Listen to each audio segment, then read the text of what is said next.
Guys, welcome to one more mini vlog. నేను మీ ఆమని. ఈరోజు ఏంటంటే దోమలు అసలు ఎవరిని కొడతాయి, ఎక్కువగా దోమలు కొడితే ఎలాంటి వైరస్లు వస్తాయి అనే విషయం అయితే మనం తెలుసుకుందాం. ఈరోజు టాపిక్ అయితే దీనికోసం. సో ఎక్కువగా మగవాళ్ళు ఎక్సర్సైజ్ జిమ్కి వెళ్తారు కదా, ఎక్కువగా అయితే చెమట పడుతుంది, ఎందుకంటే హెవీ వర్క్ చేస్తారు కాబట్టి.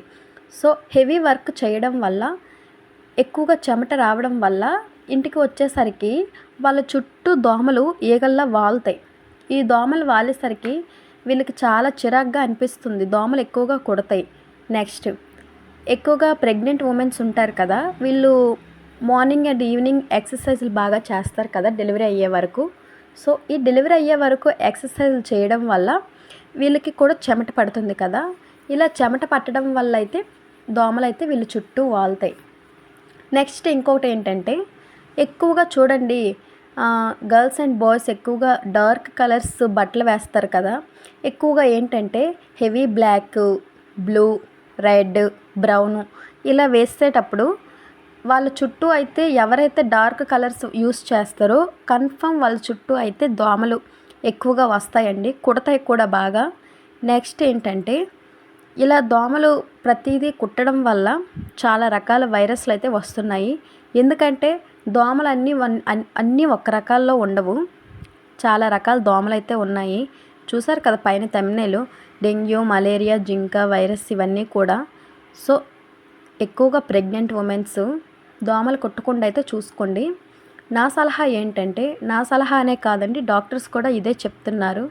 ఏంటంటే ఎక్కువగా ఎక్సర్సైజ్ చేశాక, యోగా చేశాక నెక్స్ట్ ఏంటంటే స్నానం చేసుకోవాలి.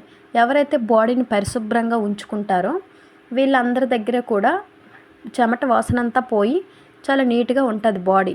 ఈ స్కిన్ ఎప్పుడైతే నీట్గా ఉంటుంది, దోమలు ఈ స్కిన్ దగ్గరికి రావడానికి అస్సలు ఇష్టపడవు. సో ఇంకొకరిని చూసుకుంటాయి, ఎవరి దగ్గర అయితే చెమట ఉంది వాళ్ళ దగ్గర. అందరికీ అర్థమైంది అనుకుంటున్నాను. సో ఏ పని చేసినా సరే, ఎక్సర్సైజ్ చేసినా, ఇంట్లో పని చేసినా, ఆడవాళ్ళు కానీ మగవాళ్ళు కానీ ఏ వర్క్ చేసినా సరే అయితే మెయిన్ ఏ పని అయిపోయినా వెంటనే స్నానం చేసుకోండి. మీ చుట్టూ అయితే దోమలు ఉండవు. అలాగే ఇంట్లో కూడా చాలా నీట్గా పరిశుభ్రంగా ఉంచుకోండి. టాయిలెట్స్ కానీ, బాత్రూమ్స్ కానీ, అలాగే సింక్ కానీ, వాషింగ్ అవన్నీ కూడా చాలా నీట్గా వాష్ చేసుకోండి. ఎక్కడికక్కడే స్ప్రేలు ఏదైనా యూస్ చేయండి, బ్యాడ్ స్మెల్ రాకుండా. మెయిన్ చిన్నపిల్లలు ఉండే దగ్గర చాలా కేర్గా తీసుకోండి. వాళ్ళు యూస్ చేస్తారు కదా బెడ్షీట్స్, అవి 2-3 డేస్కి 1 టైం అయినా మార్చండి, పిల్లో ఇవన్నీ కూడా. సో ఓకేనా, వీడియో నచ్చితే కనుక లైక్ చేయండి. ఇంకా మీ ఫ్యామిలీ మెంబర్స్కి, మీ ఫ్రెండ్స్కి ఎవరెవరికైతే షేర్ చేయాలనుకుంటున్నారో వాళ్ళకు కూడా ఇంకా ఇన్ఫర్మేషన్ అందజేయాలనుకుంటే వీడియో షేర్ చేయండి. ఓకేనా, నచ్చితేనే లైక్ చేయండి, ఇందులో బలవంతం అయితే ఏమీ లేదు. ఓకేనా, టేక్ కేర్గా ఉండండి.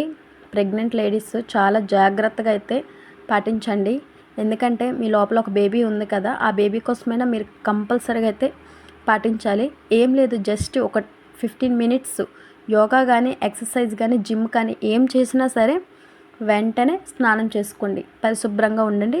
ఓకే, ఉంటాను మరి, బాయ్ బాయ్.